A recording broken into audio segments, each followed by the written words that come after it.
42 personas asesinadas por la banda terrorista ETA en Navarra. Sus testimonios, vivencias, las de sus familiares, se encuentran de alguna manera en Relatos de Plomo, un segundo tomo sobre la crónica del terrorismo en nuestra comunidad foral, con la firma de su autor, el periodista e investigador y profesor de la Universidad de Navarra, Javier Marrodán. ¿Qué tal, Javier? Bienvenido. Muy buenas tardes. Relatos de Plomo, su segunda parte, la crónica del terrorismo en nuestra comunidad desde 1987 hasta 2011. ¿Qué historias recoge este libro, Javier?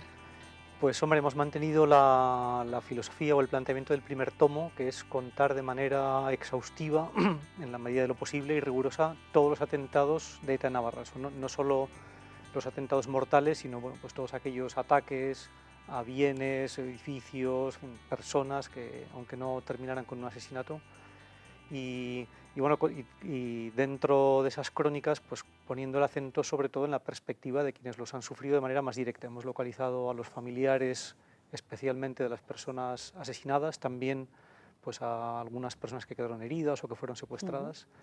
Y creo que la aportación más novedosa, más interesante del libro es justamente la suma de estos testimonios en primera persona, ¿no? El poder contar con nombres y apellidos cada historia, ¿no? Exacto. ¿Qué supone para las víctimas del terrorismo que se recojan sus historias en formato entrevista, principalmente en un libro? ¿Qué pretendéis también los autores del proyecto?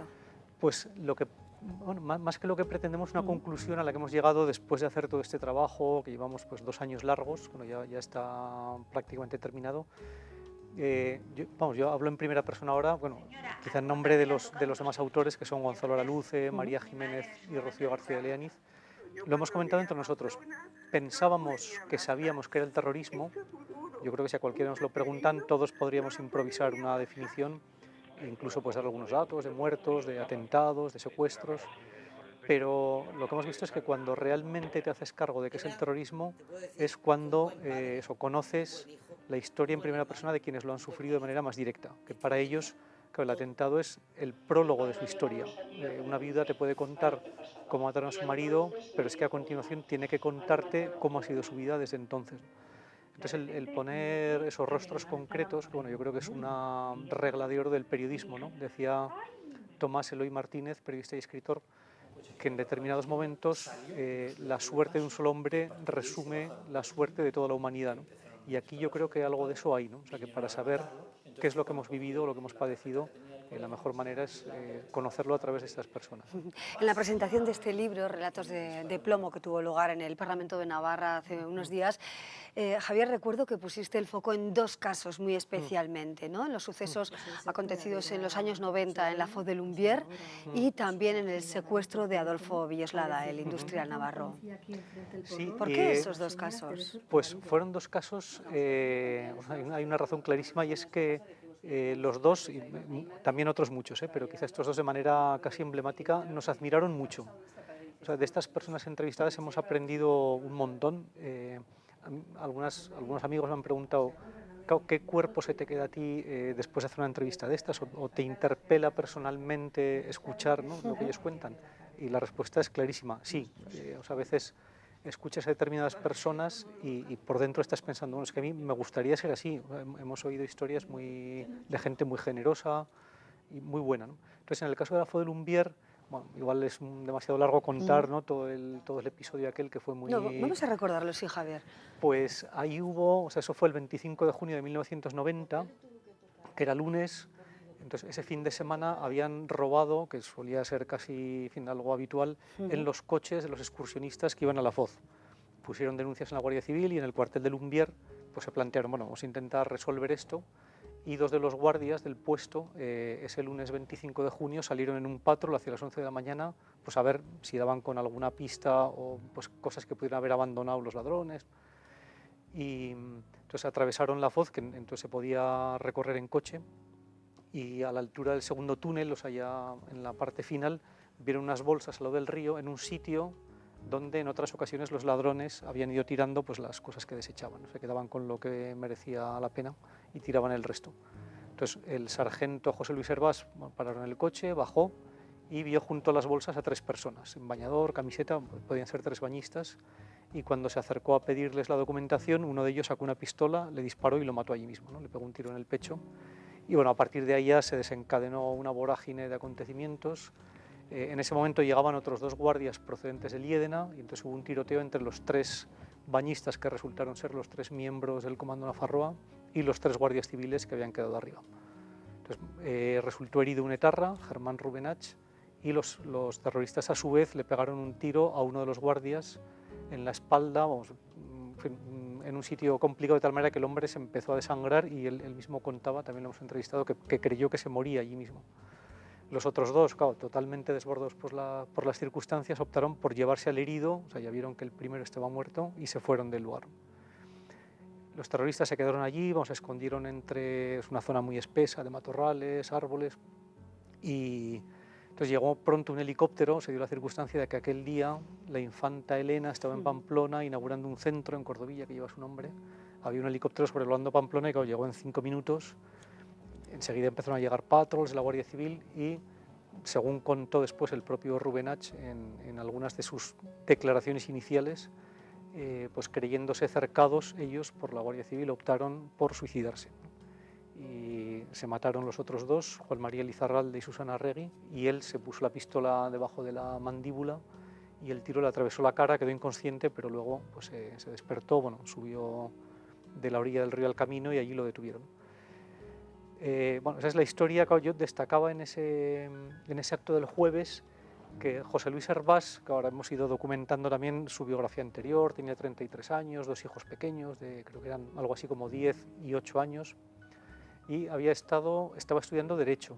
Le quedaba una asignatura para acabar la carrera y tenía el examen 2 días después. Entonces cambió el turno para poder dedicar un día a estudiar con calma, ¿no?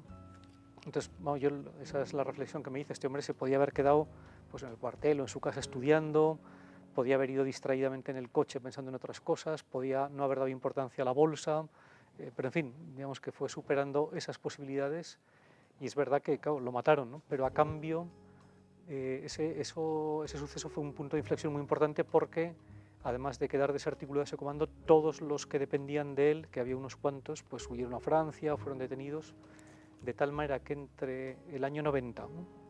Cuando ocurre esto, y el año 95 ya no hay asesinatos en Navarra, ¿no? En el año 95 muere un policía al estallar una bomba que habían dejado en un cuartel abandonado en Endarlaza, y el siguiente atentado es en el 98, el de Tomás Caballero, ¿no? O sea, en esos 8 años murió una persona. Claro, nada que ver con las cifras de los años anteriores, ¿no?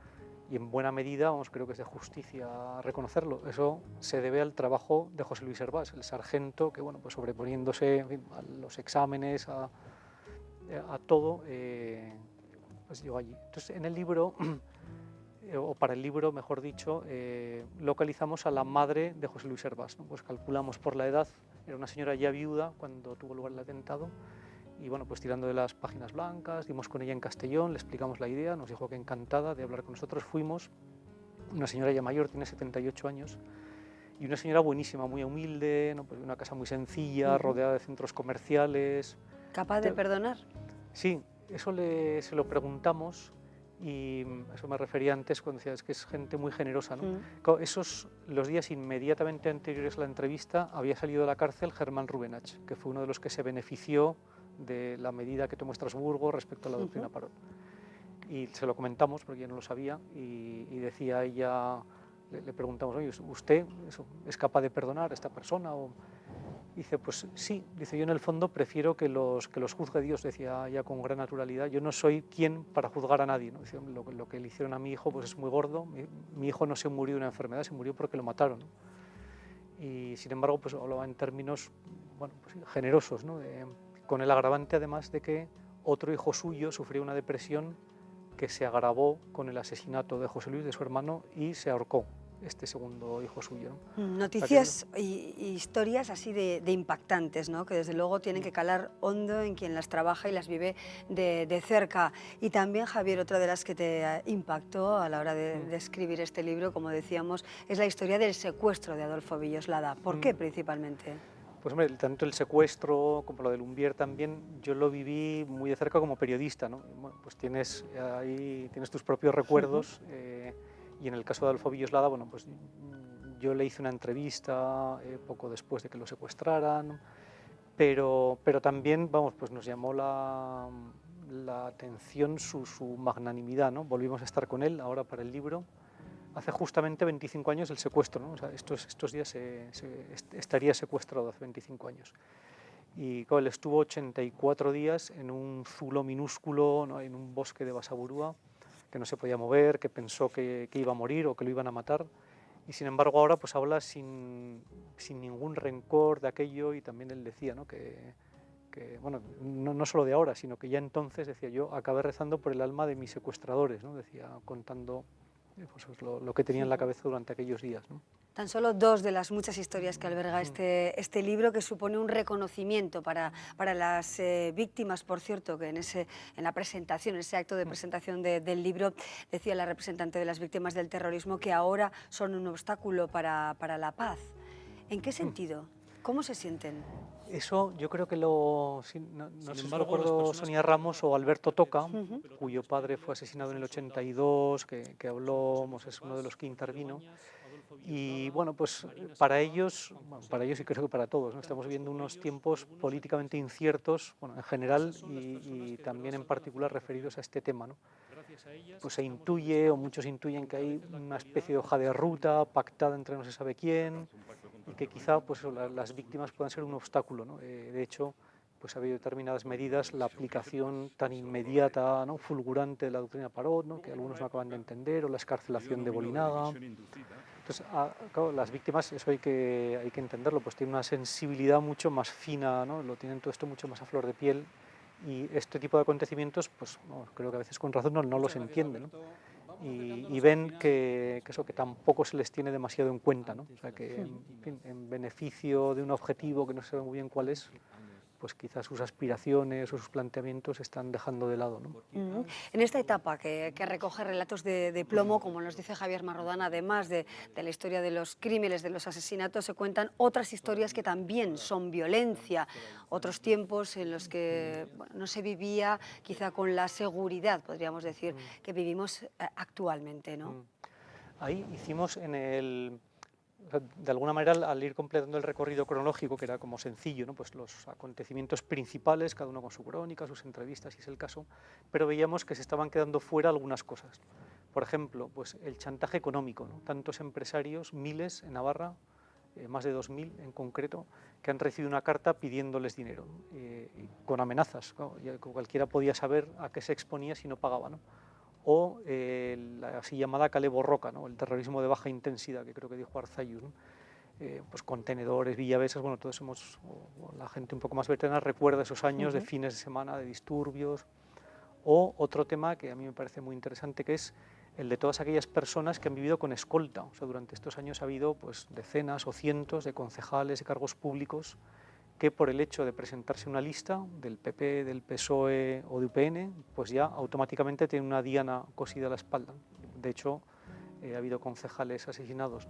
Entonces también todo eso lo hemos querido contar, incluso de manera un poco autónoma, pues el chantaje a los empresarios, el terrorismo urbano, las amenazas a concejales, la lucha antiterrorista, que también creemos que es una pieza importante, como la Guardia Civil y la policía han ido pues también sofisticando su manera de combatir a ETA, las distintas operaciones. Y por último, cierra el tercer tomo un capítulo dedicado a la respuesta social al terrorismo, ¿no? Que también es muy bonito, pues que a veces se habla, lo de Miguel Ángel Blanco fue el punto de inflexión, ¿no? Que la sociedad por primera vez salió a la calle, que es verdad que hubo una respuesta quizá masiva, pero antes en Navarra había habido manifestaciones muy concurridas, pues de 50.000 personas en 1980, 81, entonces todo eso también lo hemos reconstruido, y ese es el capítulo que cierra el recorrido, ¿no? Bueno, 500 páginas, la crónica del terrorismo en Navarra, del terrorismo de ETA en Navarra. Podemos encontrar el libro ya en todas las librerías, y próximamente veremos ya también ese tercer tomo de relatos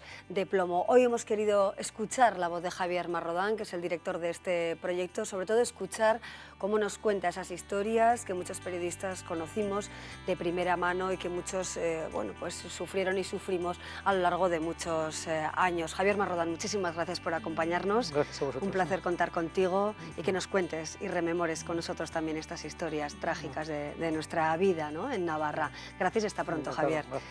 Bueno, abrimos así hoy el programa con esta historia, con estos hechos históricos de Navarra. Hacemos ahora una breve pausa y analizamos la actualidad política de estas últimas horas, de este fin de semana, con dos focos muy especialmente puestos en Unión del Pueblo Navarro y Partido Socialista.